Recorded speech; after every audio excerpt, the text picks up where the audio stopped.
Hi viewers, welcome to my YouTube channel. देखिए, आज हम डिस्कस करेंगे प्रेजेंट इंडिफिनिट टेंस या जिसे प्रेजेंट सिंपल टेंस भी कहते हैं। To express habitual action, to express general truths, to express future event fix time के साथ, टाइम एडवर्ब ऑफ टाइम के साथ। अब देखिए किस तरह हम प्रेजेंट सिंपल टेंस को हम किस तरह हैबिचुअल एक्शन को एक्सप्रेस करने के लिए यूज़ करते हैं। एग्जांपल देख लेते हैं कि I get up early in the morning. इसका मतलब है कि ये मेरी आदत में शामिल है कि मैं सुबह रोज जल्दी उठ जाता हूँ। काफ़ी एस्पायरेंट्स को, काफ़ी स्टूडेंट्स को पता नहीं होता कि प्रेजेंट सिंपल टेंस को हम नियर फ्यूचर के लिए भी इस्तेमाल करते हैं, लेकिन टाइम फैक्टर के साथ। अब सवाल ये पैदा होता है कि जबकि फ्यूचर टेंस मौजूद है तो बजाय प्रेजेंट फ्यूचर सिंपल टेंस को यूज़ करने के, फ्यूचर टेंस मौजूद होने की सूरत में हम प्रेजेंट इंडिफिनिट टेंस का सहारा क्यों लेते हैं फ्यूचर के एक्शंस को शो करने के लिए। देखिए जी, जब हम फ्यूचर टेंस इस्तेमाल करते हैं, अगर फ्यूचर सिंपल टेंस मौजूद है उनके लिए भी हम, अगर फ्यूचर का कोई इवेंट होगा उसके लिए हम फ्यूचर सिंपल टेंस यूज़ करेंगे। लेकिन there is a difference between future indefinite tense and present indefinite tense. Future simple tense में उनकी डिटेल डिस्कशन हम बाद में करेंगे, लेकिन यहाँ पे मैं आपको इतना बता दूँ कि फ्यूचर सिंपल टेंस में हम इरादा जाहिर करते हैं कोई काम करने का, अपनी विल जाहिर करते हैं। लवाजमात पूरे नहीं होते। जब हम कोई सेंटेंस बोलते हैं तो उनका मतलब होता है ये हमारा इरादा है। फ्यूचर सिंपल टेंस जब हम यूज़ करते हैं फ्यूचर इवेंट को शो करने के लिए कि इनका मतलब है ये हमारा इरादा है, लेकिन उनके बरक्स जब हम प्रेजेंट सिंपल टेंस यूज़ करेंगे फ्यूचर इवेंट के लिए तो इनका मतलब होगा कि ये इरादा नहीं है, ये फिक्स्ड है। लवाजमात सारे पूरे हैं, हमने पूरी फॉर्मेलिटीज़ जो हैं वो पूरे किए गए हैं, अब वो एक्शन का करना बाकी है। देखिए, prime minister visits tomorrow, prime minister visits London tomorrow. दूसरा सेंटेंस देखिए, prime minister will visit London tomorrow. अब दोनों हैं तो फ्यूचर के लिए, लेकिन present indefinite present simple tense का सहारा हमने इसलिए लिया क्योंकि अब प्रेजेंट सिंपल टेंस यूज़ करने का मतलब है कि सारी लवाजमात पूरे हैं, सारी फॉर्मेलिटीज़ पूरे हैं, अरेंजमेंट्स हो गई हैं, अब विजिट करना बाकी है प्राइम मिनिस्टर। 100% श्योर हो। लेकिन जब हम फ्यूचर टेंस इस्तेमाल करते हैं कि prime minister will visit tomorrow या prime minister will visit London tomorrow, यानी उनका इरादा है, लवाजमात पूरे नहीं है, फॉर्मेलिटीज़ पूरे नहीं है, वो जाना चाहते हैं, जाएंगे। अब जाए या ना जाए, तो प्रेजेंट सिंपल टेंस को हम अफर्मेटिव सेंटेंस के लिए प्रेजेंट सिंपल टेंस का जो स्ट्रक्चर है वो है सबसे पहले सब्जेक्ट, वर्ब की फर्स्ट फॉर्म, देन ऑब्जेक्ट। मैंने पिछले लेक्चर में आपको क्लियरली बताया था कि सब्जेक्ट क्या है, वर्ब क्या है, और ऑब्जेक्ट क्या चीज़। अगर आपने वो मेरी वीडियो नहीं देखी तो काइंडली उनको विज़िट कीजिए, वो सीखिए, उनके बाद फिर ये यहाँ से कंटिन्यू कीजिए। क्योंकि without knowing subject, verb and object you cannot solve, you cannot express present and definite tense। आपको यहाँ टेंसेस में सब्जेक्ट, वर्ब, ऑब्जेक्ट बार बार रिपीट करने पड़ेंगे, उनकी यूटिलाइजेशन आएगी। तो काइंडली वो समझे कि सब्जेक्ट, वर्ब, ऑब्जेक्ट क्या है। अच्छा, मैं कह रहा था कि प्रेजेंट सिंपल टेंस में अफर्मेटिव सेंटेंस, हाकारी सेंटेंस बनाने के लिए सबसे पहले सब्जेक्ट, वर्ब की फर्स्ट फॉर्म, देन ऑब्जेक्ट। जैसे आई ईट मैंगोज डेली, मैं रोज़ाना आम खाता हूँ। तो यहाँ पे सब्जेक्ट क्या है, आई, फर्स्ट में आई आएगा।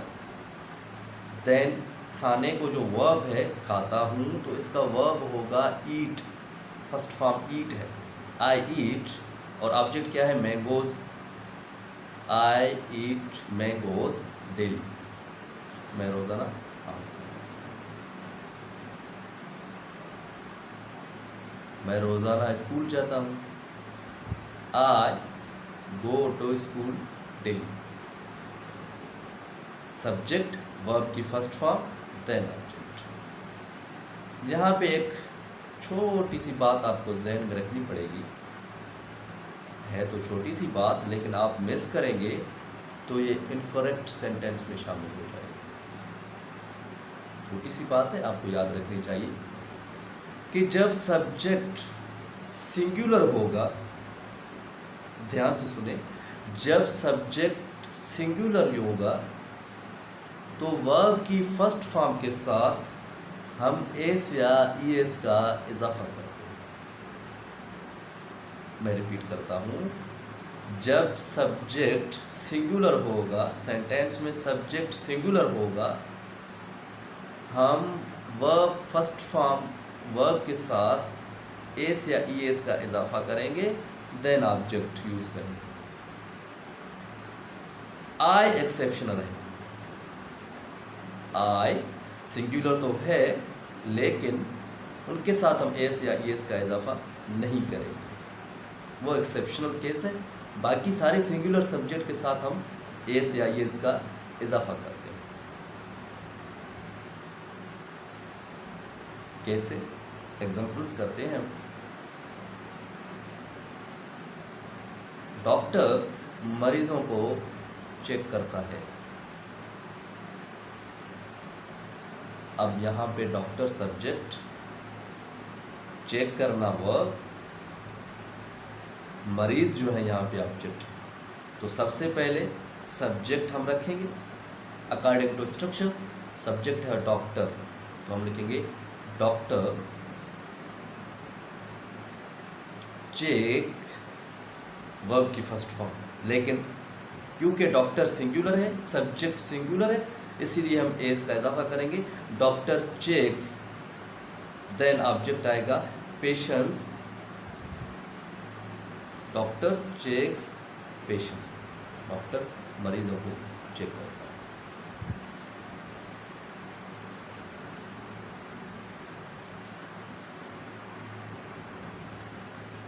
दूसरा एग्जांपल देखते हैं। मेरा भाई हॉकी खेलता है,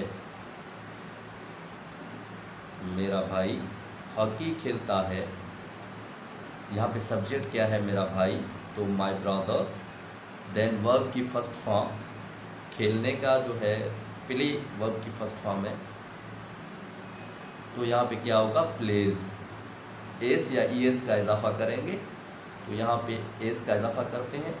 माय ब्रदर, क्योंकि सब्जेक्ट सिंगुलर है, my brother pledge hockey, object यहाँ पे हॉकी, तो आपकी लास्ट में आएगा माय ब्रदर प्लेज हॉकी। तो ही, शी, इट, कोई भी सिंगुलर नाम होगा उनके साथ हम वर्ब के फर्स्ट फॉर्म के साथ एस या ईएस का इजाफा करेंगे और you, we, they and plural subject आएगा जब सेंटेंस में, तो हम सिंपली वर्ब की फर्स्ट फॉर्म रखेंगे। एस या ईएस का इजाफा करने की ज़रूरत हमें नहीं। अगर हम नेगेटिव सेंटेंस बना रहे हैं तो उनके लिए स्ट्रक्चर क्या होगा, जैसे डॉक्टर मरीजों को चेक नहीं करता है, इस तरह का जुमला अगर आ जाए, ये नेगेटिव सेंटेंस है, तो उनके लिए हम क्या करेंगे, subject, helping verb do not या डज नॉट, देन वर्ब की फर्स्ट फॉर्म, फिर ऑब्जेक्ट इस्तेमाल करेंगे। डॉक्टर मरीजों को चेक नहीं करता है, तो इसके लिए आएगा डॉक्टर डज नॉट, अगर सिंगुलर है तो डज नॉट चेक। अब चेक्स नहीं होगा, एस जो है हम डू की जगह पे डज कर दिया, इसलिए एस वर्ब की फर्स्ट फॉर्म के साथ यूज़ नहीं करेंगे अभी, क्योंकि डज नॉट आ गया।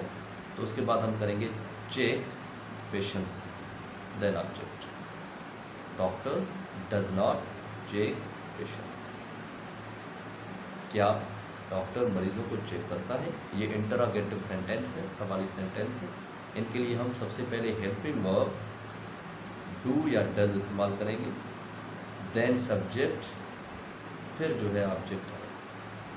अब क्या होगा, क्या डॉक्टर मरीजों को चेक करता है, तो आएगा, क्योंकि डॉक्टर सिंगुलर है, सबसे पहले फिर डज आएगा, helping verb does doctor check patients, does doctor check patients. अगर इंटरोगेटिव नेगेटिव सेंटेंस होगा, क्या डॉक्टर मरीजों को चेक नहीं करता है, उसके बाद आएगा does doctor not check patients. सबसे पहले हेल्पिंग वर्ब, सब्जेक्ट, फिर not, then object. Got it? मेरे दोस्त हॉकी खेलते हैं, affirmative. My friends play hockey. Negative कैसे होगा, मेरे दोस्त हॉकी नहीं खेलते हैं, तो सब्जेक्ट पहले आएगा माई फ्रेंड्स, फिर हेल्पिंग वर्ब डू नॉट, क्योंकि प्लूरल है, मेरे दोस्त प्लूरल है, सिंगुलर नहीं है। अगर प्लूरल है तो do not helping verb, my friends do not play hockey. Interrogative कैसे बनेगा, क्या मेरे दोस्त हॉकी खेलते हैं, do my friends play cricket, ये अफर्मेटिव, सॉरी इंटरोगेटिव। अब इंटरोगेटिव नेगेटिव कैसे आएगा, क्या मेरे दोस्त हॉकी नहीं खेलते हैं, do my friends not play hockey. सबसे पहले हेल्पिंग वर्ब, सब्जेक्ट, नॉट, फिर जो है object. Thank you very much.